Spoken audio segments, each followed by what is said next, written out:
Bukan sekadar hilangnya suara, ada ibadah yang bersembunyi di balik heningnya. Ada rohani yang memimpin jiwa, jalan menuju dekatnya cinta Allah yang esa.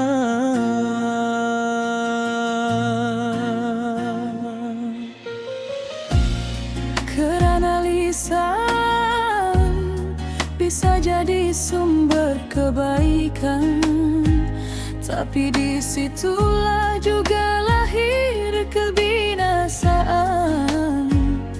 Maka diam bukanlah tanda kelemahan, ia kekuatan hati, benteng keimanan.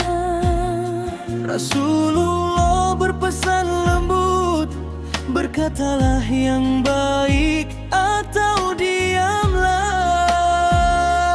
Seram sederhana namun dalam maknanya, hening pun bisa jadi ibadah bila hati menjaganya.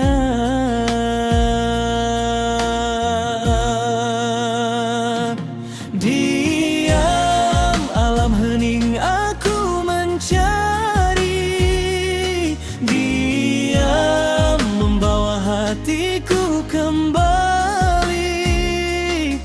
Ketika kata tak lagi mampu menuntun,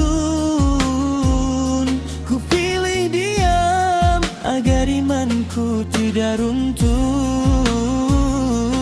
Diam Allah, bimbinglah kami ke jalan cinta dan ridhamu yang suci.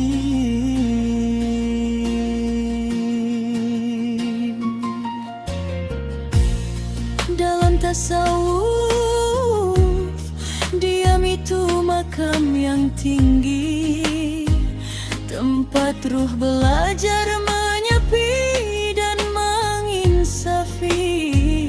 Imam Al-Ghazali mengingatkan berkali-kali, dusta gibah ria lahir dari mulut yang tak menjaga hati.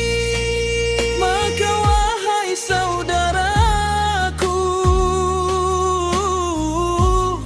diam itu bukan sekadar menahan kata, tapi menahan diri dari dosa-dosa yang menggoda. Semoga Allah menjaga langkah kita. Barakallahu fikum hingga akhirnya kita kembali padanya.